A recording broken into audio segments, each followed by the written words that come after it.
আসসালামু আলাইকুম। দেশ এবং প্রবাস থেকে যারা আমার ভিডিও দেখেন তারা অবশ্যই ভালো থাকবেন, সুস্থ থাকবেন এবং রাস্তা দেখে পার হবেন।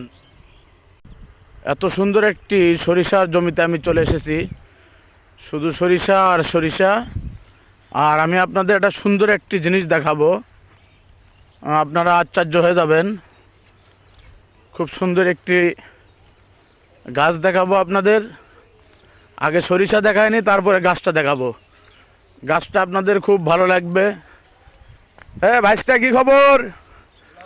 এই যে আমার এক ভাতিজা ভাই যে কোলে করে নিয়ে আসতেছে। ভাতিজা, তোমার নাম কি? শাকিল। শাকিল নাম? ভাইস্তার নাম শাকিল। খুব সুন্দর একটি সরিষা জমি আর খুব সুন্দর লাগতেছে। আর এই যে বাম পাশে দেখেন, আপনারা কি কেউ এই গাছগুলান কেউ চিনতে পারেন কি বলেন তো? অনেক সুন্দর গাছ। এগুলান হচ্ছিল শুধু আলুর জমি। আমরা তরকারিতে বা ভর্তাতে এগুলান সব শুধু আলুর জমি। অনেক সুন্দর আলুর জমি, যত দূর চোখ যাবে এদিকে শুধু সরিষা আর আলু পাবেন।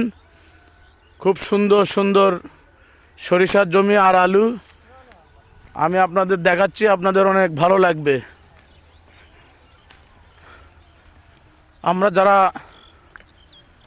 বাংলাদেশের ভিতরে যারা নিজের জন্মভূমি এবং যে সকল ভাই বিরাদাররা আমরা, গ্রামটাগুলো খুব সুন্দর লাগতেছে।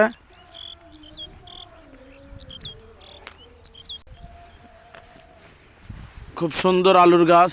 এগুলান শুধু আলু। এই যে মাঝখান দিয়ে ড্রেন করে দিয়ে আছে পানি যাওয়ার জন্য। সব দিক পুরোটাই আলুর জমি। এখানে সার বানানোর জন্য এই যে জমিতে খ্যার বা আমরা নাড়া বলি কাটে রাখছে। এগুলান সব জাল দিয়ে পুরো দিয়েছে। এখান থেকে সার উৎপাদিত হবে। এদিক এদিক খুব সুন্দর সরিষা আছে।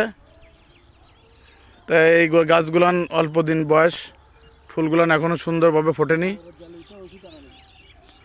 অনেক সুন্দর। তা আমরা যারা বিভিন্ন ডিস্ট্রিক্টে বা বিভিন্ন জেলায় আমরা চাকরি বাকরি করি, বা আপনারা বা আমরা প্রবাসে যারা থাকি, তারা আসলে এইসব জিনিসগুলো অনেক মিস করেন। শহরের মানুষ তো আরও বেশি মিস করে এইসব জিনিস। আসলে শহরের মানুষ খুব মিস করে। ছোট ছোট বাচ্চারা বা ছোট ছোট আপুরা বা কলিজার ভাই বিরাদাররা এগুলানের থেকে খুব বঞ্চিত। এগুলান দেখতেই পারে না। আর পাশে যে খ্যারের নাড়া বলে, এইগুলানের উপরে হাঁটলে খুব মজা লাগে, সত্য কথা। আর এই যে জমির হাল ধরে আমি হাঁটতেছি, পুরাটাই সরিষার বাগান, অনেক সুন্দর। আমি একটু আলুর জমিতে যাব, আলু দেখে আসি।